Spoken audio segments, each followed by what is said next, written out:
Bonjour, je m'appelle Fabienne Pierrot, j'ai 52 ans, je travaille pour Thermo Fisher Scientific, je suis responsable financière européenne pour la division RSD de toutes les équipes finance en Europe, dans 10 pays différents. Je suis localisée sur Strasbourg, en France.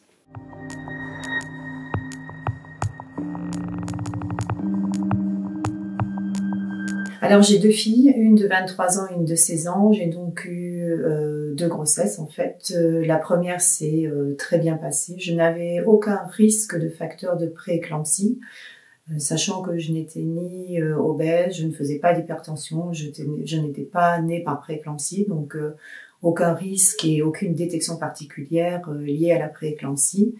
Ma première fille donc est née tout à fait correctement. Ma première grossesse s'est très bien passée. Je n'ai eu aucun problème.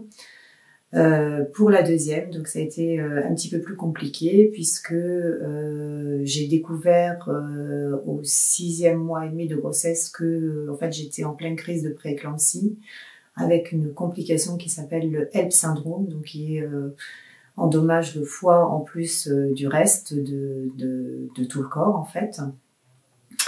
Et donc la façon dont ça s'est passé, c'est que j'avais des maux de tête assez réguliers qui ne passaient pas, donc avec paracétamol ou Doliprane.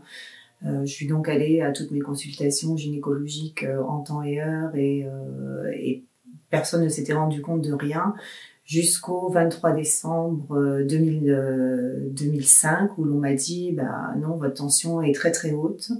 Vous avez effectivement mal à la tête parce que vous faites de l'hypertension, donc on vous garde. Il faut absolument que vous soyez suivi, qu'on arrive à faire diminuer votre hypertension artérielle. Donc le 23 décembre au soir, je suis restée donc à l'hôpital. On a essayé de me faire baisser ma tension pendant une semaine. On m'a donné des injections donc de sélécène pour développer les poumons du bébé, puisqu'en cas de prééclampsie, le plus gros risque, c'est qu'effectivement on puisse avoir un bébé prématuré et très grand prématuré, ce qui peut laisser des séquelles pour effectivement les enfants. Donc le 23 au soir, je suis restée à l'hôpital. Pendant près d'une semaine, on a essayé de me faire baisser la tension, ce qu'on n'avait pas à faire. Et donc le docteur a décidé de me transférer vers une maternité de niveau 4, c'est-à-dire qui était capable de prendre en charge les grands prématurés. Donc le 31 décembre au soir, j'ai été transférée vers un hôpital de niveau 4, Antoine Béclair, qui est vraiment à la pointe au niveau de tout ce qui est grossesse à haut risque, et j'ai été transférée donc dans le service du professeur Friedman au niveau des grossesses à haut risque.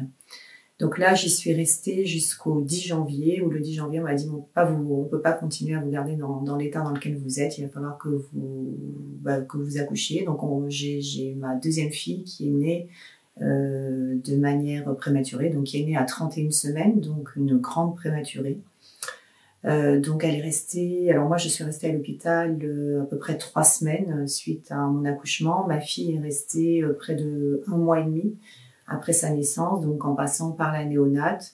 Donc, tout s'est bien passé puisque dès sa naissance elle a pu respirer seule, donc elle n'a pas eu besoin d'aide au niveau respiratoire.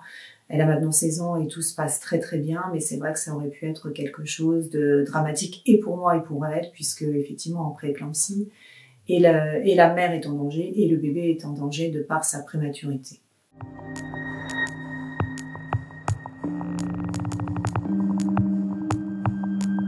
Alors effectivement, j'ai appris récemment qu'il existait des biomarqueurs pour détecter la prééclampsie de manière très très tôt, donc dès les premiers mois de grossesse. Alors ce que ça aurait probablement changé pour moi, c'est que mon hypertension aurait été gérée très rapidement.